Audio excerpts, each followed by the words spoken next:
2024년 1월 11일 이정훈입니다. 태영건설발 경제위기가 한숨을 돌렸습니다.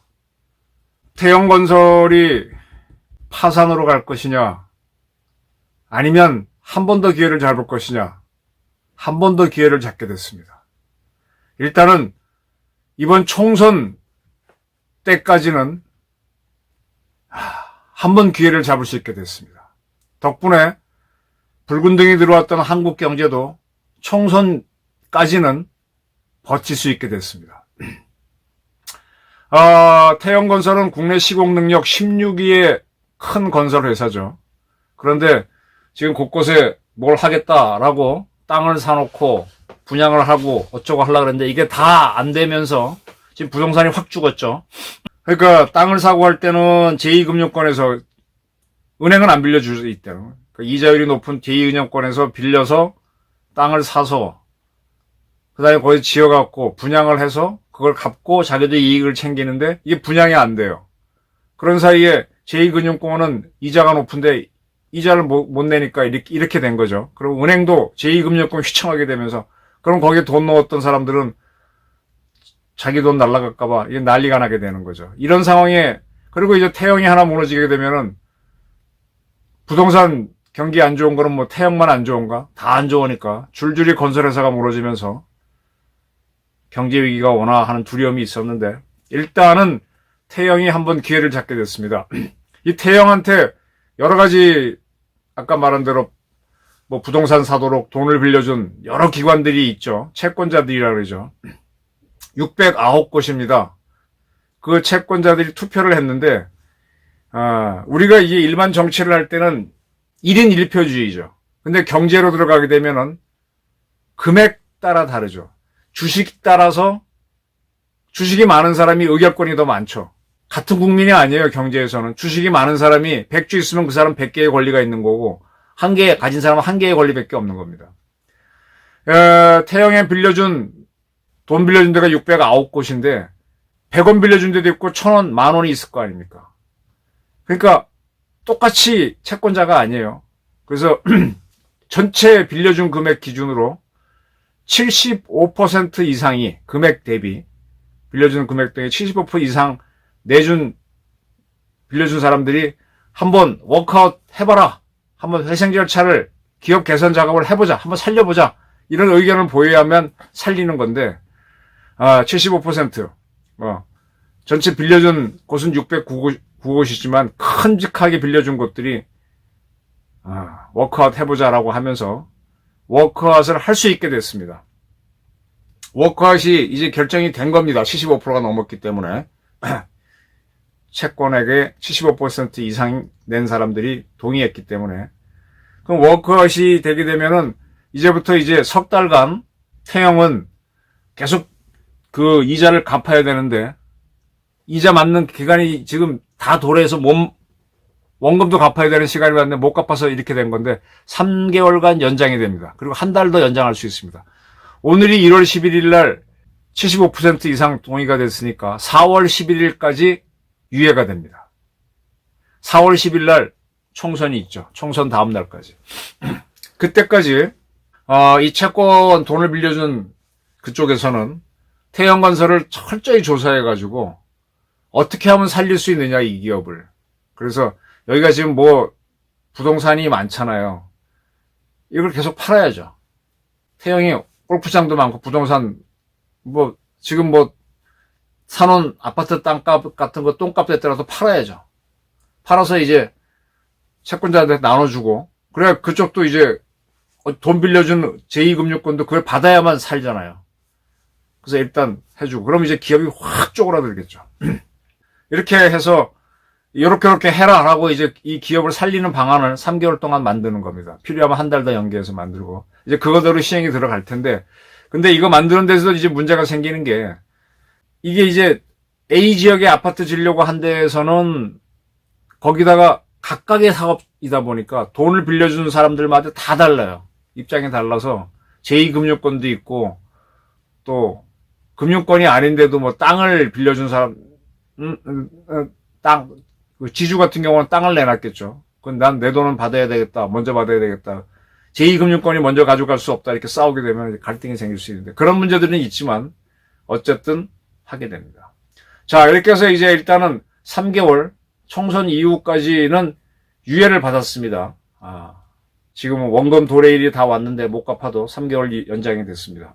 이 사이에 태영은 어떻게 하든 간에 자기 기업은 돌려야 되니까 직원들 봉급도 줘야 되니까 운영자금은 자기가 알아서 만들어야 돼요. 이 사업 정리하는 거는 채권단이 해주지만. 그래서 이제 이 운영자금을 만들고 뭘 해야 되는데 지금 태영도 이걸 하겠다는 의지를 내보여야만 됐는데 지금 태영그룹이 갖고 있는 회사 중에서 가장 알짜는 SBS입니다. SBS는 뭐 부동산 회사도 아니고 어쨌든 공중파 방송으로 돈을 벌고 있습니다. 지금도. 그 SBS 지분을 태영이 많이 갖고 있는데 그 일단 SBS 지분을 담보로 내놓고 돈을 빌려서 운영 자금을 만들고 그다음에 그 윤세영 회장인가요? 그분이 자기 태영 홀딩스에 지분이 있는데 그 지분을 담보로 내놓고 돈을 빌려서 일단은 해보는 거죠. 근데 그렇게 빌린 돈을 갖고 운영하다 실패하게 되면은 SBS 주식은 매각 그리고 윤세영 회장의 지분도 날아가면서 오너가 바뀌게 될 겁니다. 자, 태영은 이제 그렇게 되는 거고 이게 태영이 이제 실패하게 되면은 법정관리 마지막으로 기업을 한번 살려보는 사실은 그게 이제 파산 직전 단계죠. 그렇게 가는데 어떨지는 모르겠어요. 4월달 지나서. 자, 태영은 저렇게 일단 정리가 되는데 덕분에 이제 다른 위기에 처한 건설사들도 조금 이제 위기를 넘겼습니다. 근데 지금 문제가요. 대한민국이 지금 물가가 굉장히 올랐어요. 경제는 어렵고 지금 자영업자들은 참 어렵습니다. 대기업에 있거나 공무원들 이런 사람들은 잘 모르는데 그냥 조금 뭐 사 먹을 때 비싸구나 이렇게 느끼지만은 자영업자들은 실질적으로 매출이 주니까 어렵죠. 물가가 굉장히 올랐어요. 이 경제를 어떻게 살려야 되느냐. 지금 아파트 경기가 확 부동산이 죽어버리니까 그러는데 제가 몇 차례 말씀드렸지만은 지금 뭐 대구하고 광주를 잇는 고속전철, 달빛 고속전철을 놓자. 또 가덕도에 부산 공항을 놓자. 부산 공항 놓는 거는 아마 지금 거의 가는 것 같아요. 이재명 씨가 현장까지 가서 뭐 칼까지 맞고 그랬으니까 가는 건데. 저는 진짜 대구하고 광주를 잇는 고속도로 닦는 거는 결사적으로 반대입니다. 이건 제2의 새만금 공항입니다. 가덕도 공항도 저거 만들어봐야 적자만 됩니다. 그래서 저렇게 근데 그거라도 해야만 토목이 돌아가거든요. 토목이 돌아가야만 경제가 숨을 쉽니다. 뭐 연금생활자나 봉급받는 사람들이야 그런저런 살지만 이것도 저것도 없는 사람들은 그야말로 노가다 노동해서 품값을 받아야 되는데 그게 토목이잖아요. 건축이고. 근데 다 죽었단 말입니다. 근데 그걸 살리기 위해서 달빛 고속전철을 지면은 저건 지어놓고 나중에도 문제가 되니까 그렇게 하지 말고 한번 제가 말씀드렸는데 4대강 사업을 다시 부활시켜라. 역시 이명박 노선이 옳았다. 그래서 내륙에 물류로를 터주면서 그리고 농촌도 되게 일거리가 없잖아요. 농번기 끝나고 나면 그래서 그분들이 일할 수 있도록 하면서 대규모 토목을 밀정처럼 일으켜라. 그리고 이왕 토목을 일으키는데 지금 우리가 꼭 필요한 게 우리는 원전이 30개 가까이 있는데 거기서 나오는 사용 후 연료를 이제 보관할 데가 없잖아요. 그래서 사용 후 핵연료 중간 저장소를 만들어야 되는데 이거를 지금 계속 정권들이 피하고 안 해왔는데 이왕 토목을 할 거면 그거 하자. 그냥 하는 게 아니라 각 지역에서 원하는 데를 경쟁시켜서 정부가 지원하겠다 그러고 많이 지원을 해주고 그래서 거기에는 많이 돈도 풀고 또 그래서 그걸 필요한 걸 짓고 이렇게 하자 이거죠. 달빛 고속철 같은 경우는 지어놔도 저건 부담이 되는 거니까 앞으로 우리한테 도움이 되는 거를 4대강 개발이라든지 사용 후 핵연료 중간 저장소 같은 거를 짓자 이거죠. 이렇게 해서 저는 자꾸 이 토목을 일으켜야 될 것 같아요. 그리고요. 지금 미국 같은 데서 경제를 이끄는 게 제조업이 아니잖아요. 그 영국 같은 데 가면 제조업이 없잖아요. 영국에 제조업이 뭐가 있습니까? 거기 뭐 자동차 회사가 있습니까? 조선사가 있습니까? 전자산업이 있습니까? 이 무기 회사로서 이제 BA 시스템 같은 거 정도만 있고 별거. 근데 영국이 뭐냐? 다 금융이거든. 지금도 보게 되면은 이명박 대통령 노선이 빠르고 옳았어요. 그때 그가 747 계획인가? 뭐 몇 년 사이에 7만 불 가자라고 하면서 금융산업을 일으키겠다 그랬습니다. 싱가포르나 호주처럼 금융허브를 만들겠다 그랬는데 우리가 못했죠. 지금 우리 제조업은 지금 전 세계 최고잖아요. 몇몇 분야 빼곤 최고잖아요. 근데 우리가 홍콩이나 싱가포르 못 따라가는 거는 그들의 금융산업 같은 게 없기 때문이거든. 일본도 금융이 약하니까 지금 자꾸 우리 수준의 국가로 떨어지고 있는 거죠. 금융을 일으키고. 근데 일본은요, 없는데 우리는 뭘 갖고 있는가 하면 K컬처. 지금 우리나라 K팝이라든지 K푸드라든지 이런 것들이 막 문화가 수출되고 있어요. 뭐 하이브라든지 BTS라 뭐 이런 거, SM이라든지 새로운 사람이 생기는 겁니다. 지금 미국이 제조업 없이도 지금 보게 되면 뭐 아마존이니 뭐니 새로운 사람들을 자꾸 4차 산업혁명에서 그쪽으로 가고 있잖아요. 미국도 제조업이 지금 별로 없잖아요. 그러니까 우린 자꾸 새로운 산업을 만들어야 됩니다. 그래서 아까는 토목을 그렇게 일으키면서 우리가 금융산업을 일으켜야죠. 그래서 어느 지역을 홍콩이나 싱가포르처럼 뭐 여의도도 좋고 그래서 이제 세계적인 주식시장을 만들어야 되죠.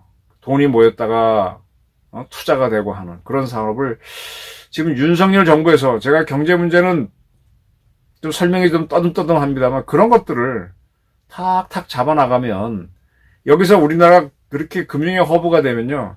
북한은 우리를 더 못 때리고 중국도 우리를 어떻게 못합니다. 그런 금융 허브가 하나 되는 게 미군 1개 사단, 2개 사단이 주둔하는 것보다 더 큰 효과가 될 수 있어요. 우리 소득도 확 올라가고. 그래서 지금 윤석열 대통령이 청와대 식구들 중에서 총선 나갈 사람들 다 내보내고 새롭게 쭉 진영을 짰는데 이관섭 정책실장부터 비서실장부터 다 짰는데 이제는 진짜 경제를 살리고 물가를 잡고 하는 걸 해야 됩니다. 진짜 이게 이번 총선에서 저도 문제지만 총선 이후에 경제가 무너지면 윤석열 정부가 정권 재창출을 실패하면요. 뭐 한동훈이 후계자가 될지 뭐 누가 될지 모르지만 실패하게 되면 또 정치 투쟁 들어가면서 경제가 엉망이 됩니다. 본인도 살기 어려워집니다. 딱 두 가지입니다. 이번에 조태용 국정원장 지명해서 이제 청문회 보고서가 채택이 되는데 북한을 어떻게 때려잡을 것이냐, 김정은을 어떻게 제거할 것이냐, 그 문제하고 경제를 어떻게 살릴 것이냐. 이것을 성공시킨 사람이 전두환 대통령이었어요. 그가 계속 현장에 쫓아가서 공무원들을 움직이게 하고 그러다 보고 절실하게 하다 보니까 올림픽도 유치하고 해서 기적적으로 한국 경제를 살려냈잖아요. 경제와 안보를 동시에 다 했습니다.